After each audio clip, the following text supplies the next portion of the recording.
ಯಾವುದೇ ಮಂತ್ರಿಗಳು ಈಗಾಗಲೇ ಮುಖ್ಯಮಂತ್ರಿಗಳನ್ನು ಒಳಗೊಂಡಂತೆ ನಾನು ಹೇಳಲಿಕ್ಕೆ ಬಯಸ್ತೀನಿ, ಯಾವುದೇ ರೀತಿಯಲ್ಲಿ ಈ ವರ್ಷದ ಮಳೆ ಪ್ರಾರಂಭ ಆಗಲಿಕ್ಕೆ ಮುಂಚೆ ಕಳೆದ ವರ್ಷದ ಬರಗಾಲದ ಹಿನ್ನೆಲೆಯಲ್ಲಿ ರೈತರು ಸಂಪೂರ್ಣವಾಗಿ ಸಂಕಷ್ಟದಲ್ಲಿದ್ದಾರೆ. ಇವತ್ತು ಸಹ ಮದ್ದೂರಿನಲ್ಲಿ ಒಬ್ಬ ರೈತ ಆತ್ಮಹತ್ಯೆ ಮಾಡ್ಕೊಂಡಿದ್ದಾನೆ. ನಿನ್ನೆ ಗದಗ್ನಲ್ಲಿ ಒಬ್ಬ ರೈತ ಆತ್ಮಹತ್ಯೆ ಮಾಡ್ಕೊಂಡಿದ್ದಾನೆ. ಈ ಸರ್ಕಾರಕ್ಕೆ ರೈತರ ಆತ್ಮಹತ್ಯೆ ಆಗ್ತಾ ಇರತಕ್ಕಂಥದ್ದು ಅವ್ರ ಗಮನಕ್ಕೆ ಇದೆಯೋ ಇಲ್ವೋ ಗೊತ್ತಿಲ್ಲ ನನಗೆ. ಯಾವುದೇ ಒಬ್ಬ ಮಂತ್ರಿ ಆ ಆತ್ಮಹತ್ಯೆ ಮಾಡ್ಕೊಂಡಂಥ ರೈತ ಕುಟುಂಬಕ್ಕೆ ಸಾಂತ್ವನ ಹೇಳಲಿಕ್ಕೆ ಹೋದಂಥದ್ದನ್ನು ನಾವು ಕಾಣಲಿಲ್ಲ. ನಾವು ಒಂದು ಕಡೆ ಕಾನೂನಿನ ವ್ಯವಸ್ಥೆಗಳು ಯಾವ ರೀತಿ ಇದೆ ಅಂತಕ್ಕಂಥದ್ದು ಪ್ರತಿದಿನ ಅದು ಒಂದು ದೊಡ್ಡ ಚರ್ಚೆ ನಡೀತಾ ಇರತಕ್ಕಂಥದ್ದು. ಈಗ ರೈತರ ಒಂದು ಪರಿಸ್ಥಿತಿಗಳು ಯಾವ ರೀತಿ ಇದೆ, ಈಗ ಇವತ್ತು ಪತ್ರಿಕೆಯಲ್ಲಿ ಬರೆದಿದ್ದಾರೆ ಸುದ್ದಿಯನ್ನು. ಒಬ್ಬ ರೈತ ಸಾಲ ಮಾಡಿ ಆ ಸಾಲ ತೀರಿಸಲಿಕ್ಕಾಗದೆ ಆ ರೈತನ ಪತ್ನಿ ಮತ್ತು ಮಕ್ಕಳನ್ನು ಇವತ್ತು ಸೆರೆ ಮಾಡಿ ಇಟ್ಕೊಂಡಿರ್ತಕ್ಕಂಥದ್ದು, ಸಾಲ ಕೊಟ್ಟವನು ಹಿಂಸೆ ಕೊಡ್ತಾ ಇರತಕ್ಕಂಥದ್ದು ಒಂದು ವಿಷಯ ಇವತ್ತು ಪ್ರಸ್ತಾಪ ಆಗಿದೆ. ಯಾರಾದರೂ ಒಬ್ಬ ಮಂತ್ರಿ ಇಲ್ಲ ಮುಖ್ಯಮಂತ್ರಿಗಳಾಗಲಿ ಇಂಥ ಒಂದು ಘಟನೆಗಳೇನು ನಡೀತಾ ಇದೆ, ಕನಿಷ್ಠ ಸೌಜನ್ಯಕ್ಕೆ ಎಚ್ಚರಿಕೆಯನ್ನು ಕೊಡ್ತಕ್ಕಂಥದ್ದಾಗಲಿ, ಜಿಲ್ಲಾಧಿಕಾರಿಗಳಿಗೆ ಸೂಚನೆ ಕೊಡ್ತಕ್ಕಂಥದ್ದಾಗಲಿ ಏನು ನಾನು ಈ ಸರ್ಕಾರದ ಒಂದು ನಡವಳಿಕೆಯಲ್ಲಿ ಕಾಣ್ತಾ ಇಲ್ಲ. ನಾನು ಇದೆಲ್ಲವನ್ನು ಗಮನಿಸ್ತಾ ಇದ್ದೇನೆ. ಪಾಪ ಒಂದು ವರ್ಷದ ಸಾಧನೆಗಳ ಬಗ್ಗೆ ಮುಖ್ಯಮಂತ್ರಿಗಳು ಮೊನ್ನೆ ನಮ್ಮ ಬೆಂಗಳೂರಿನ ನಮ್ಮ ಪ್ರೆಸ್ನಲ್ಲಿ ನಮ್ಮ ಏನಿದೆ ನಮ್ಮ ಪದಾಧಿಕಾರಿಗಳ ಒಂದು ಮಾಧ್ಯಮದ ಸ್ನೇಹಿತರ ಜೊತೆ ಸಂವಾದ ಕಾರ್ಯಕ್ರಮ ಏನು ಮಾಡ್ಕೊಂಡಿದ್ದಾರೆ, ಮೀಟ್ ದಿ ಪ್ರೆಸ್ನ, ಅಲ್ಲಿ ಭಾಳ ವಿಷಯಗಳು ಹೇಳ್ಕೊಂಡಿದ್ದಾರೆ. ಆ ಹೇಳಿರ್ತಕ್ಕಂಥದ್ರಲ್ಲೂ ನಡಿ ಈಗ ಶುರು ಮಾಡೋಣ. ಕೇಸರಿಯಿಂದ ಮನೋಲ್ಲಾಸ ಮನಸ್ಸು ಮತ್ತೇರಿ ಕುಣಿದಾಡಿದೆ ನೋಡು, ಮನಸ್ಸು ಮತ್ತೇರಿ ಕುಣಿದಾಡಿದೆ ನೋಡು. ಕ್ಷಣ ಕ್ಷಣವೂ ಆಚರಿಸಿ ಕೇಸರಿ ಹಬ್ಬ. ವಿಮಲ್ ಬಾಯಲ್ಲಿ ಹೇಳಿ ಕೇಸರಿ.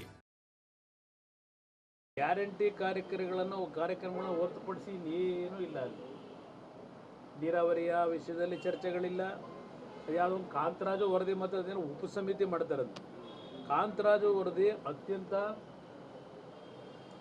ಸುದೀರ್ಘವಾಗಿ ನ್ಯಾಯವನ್ನು ಸಲ್ಲಿಸ್ತಕ್ಕಂಥ ನಿಟ್ಟಿನಲ್ಲಿ ಎಲ್ಲ ಸಮಾಜಗಳಿಗೆ ಇವತ್ತು ಆ ಒಂದು ವರದಿಯ ಮುಖಾಂತರ ನ್ಯಾಯವನ್ನು ಕೊಡಿಸ್ತಕ್ಕಂಥದ್ರಲ್ಲಿ ಪಾರದರ್ಶಕವಾಗಿ ಅತ್ಯಂತ ಸುದೀರ್ಘವಾದಂಥ ರೀತಿಯಲ್ಲಿ ಮಾಹಿತಿಗಳನ್ನು ಸಂಗ್ರಹ ಮಾಡಿದರೆ, ಉಪಸಮಿತಿ ಮಾಡೋದೇನು ಅವಶ್ಯಕತೆ ಇದೆ? ಅದರಲ್ಲಿ ಸಂಪೂರ್ಣವಾದಂಥ ಒಂದು ಪಾರದರ್ಶಕವಾಗಿದ್ದ ಅವರು ವರದಿ ಕೊಟ್ಟಿದ್ರೆ ಉಪಸಮಿತಿಯಿಂದ ಏನು ತಗೋತೀರಿ? ಉಪಸಮಿತಿ ಕೊಟ್ಟುಬಿಟ್ಟೀಗ ಇದೆಲ್ಲ ಕಾಲಹರಣ ಮಾಡ್ತಕ್ಕಂಥದ್ದು ಅಷ್ಟೇ ಅಲ್ಲ. ಮುಖ್ಯಮಂತ್ರಿಗಳ ಈ ನಡವಳಿಕೆ ನೋಡಿದ್ರೆ ಇಷ್ಟು ವರ್ಷದ ರಾಜಕೀಯದ ಅನುಭವ ಇರತಕ್ಕಂಥ ಈ ಒಂದು ಮುಖ್ಯಮಂತ್ರಿಗಳಾಗಲಿ, ಈ ಒಂದು ಮಂತ್ರಿಮಂಡಲದಲ್ಲಿ ನಾಡಿನಲ್ಲಿರ್ತಕ್ಕಂಥ ಸಮಸ್ಯೆಗಳ ಬಗ್ಗೆ ಇವರು ಯಾರಿಗೂ ಏನು ಚಿಂತೆ ಇಲ್ಲ. ಚಿತ್ರದುರ್ಗ, ತುಮಕೂರು, ಮೈಸೂರು ಜಿಲ್ಲೆ, ಅಲ್ಲಿಂದ ಧಾರವಾಡ ಇರ್ಬೋದು, ಹೀಗೆ ಹಲವಾರು ಪ್ರದೇಶದಲ್ಲಿ ಬಿಜಾಪುರ ಇರ್ಬೋದು, ಹಲವಾರು ಪ್ರದೇಶದಲ್ಲಿ ರೈತರು ಬೆಳೆದಿರ್ತಕ್ಕಂಥ ತೋಟಗಾರಿಕೆ ಬೆಳೆ ಪ್ರಮುಖವಾಗಿ, ಮತ್ತು ಮೈಸೂರು ಭಾಗದಲ್ಲಿ ಶುಂಠಿ ಬೆಳೀತಕ್ಕಂಥವರು ಮತ್ತು ತಂಬಾಕು ಬೆಳೆ ಬೆಳೀತಕ್ಕಂಥವ್ರು, ಪಿರಿಯಾಪಟ್ಟಣದಲ್ಲಿ ಹೆಚ್ಚಿನ ಒಂದು ಅನಾಹುತಗಳಾಗಿದೆ ಅಂತಕ್ಕಂಥದ್ದು ನನ್ನ ಗಮನಕ್ಕೆ ಬಂದಂಥ ಹಿನ್ನೆಲೆಯಲ್ಲಿ ನೆನ್ನೆ ಮೈಸೂರಿನ ವಿಧಾನ ಪರಿಷತ್ತಿನ ಒಂದು ಈ ಭಾಗದ ಶಿಕ್ಷಕರ ಕ್ಷೇತ್ರದ ಚುನಾವಣಾ ಪ್ರಚಾರಕ್ಕೆ ಏನು ಬಂದಿದೆ, ಅದರ ಜೊತೆಗೆ ಇವತ್ತು ಪಿರಿಯಾಪಟ್ಟಣದ ರೈತರ ಬೆಳೆ ನಾಶ ಆಗಿರತಕ್ಕಂಥ, ಅನಾಹುತ ಆಗಿರತಕ್ಕಂಥ ಪ್ರದೇಶಗಳಿಗೆ ಭೇಟಿ ಕೊಡ್ತಾ ಇದ್ದೇವೆ. ನಂತರ ನಾಳೆ ನಾಡಿದ್ದಲ್ಲಿ ಪಾವಗಡದಲ್ಲಿ 10-12 ವರ್ಷದ ದೊಡ್ಡ ದೊಡ್ಡ ಅಡಿಕೆ ಮರಗಳು ಸಂಪೂರ್ಣವಾಗಿ ಮರಗಳು ನೆಲಕ್ಕುರುಳಿರ್ತಕ್ಕಂಥದ್ದು, ಅಡಿಕೆ ಮರಗಳು ಭಾಳ ದೊಡ್ಡ ಮಟ್ಟದ ಅನಾಹುತ ಪಾವಗಡದಲ್ಲೂ ಆಗಿರ್ತಕ್ಕಂಥದ್ದು ನನ್ನ ಒಂದು ಮಾಧ್ಯಮದ ಸ್ನೇಹಿತಗಳ ಮುಖಾಂತರ ತಿಳ್ಕೊಂಡಿರ್ತಕ್ಕಂಥದ್ದೇನಿದೆ. ಕೆಲವು ಭಾಗಗಳಿಗೆ ಹೋಗ್ತಕ್ಕಂಥ ನಿರ್ಧಾರ ಮಾಡಿದ್ದೇನೆ.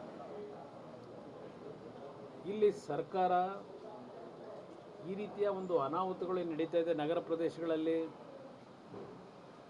ಹಲವಾರು ಭಾಗಕ್ಕೆ ಹೆಚ್ಚಿನ ನೀರಿನ ಒಂದು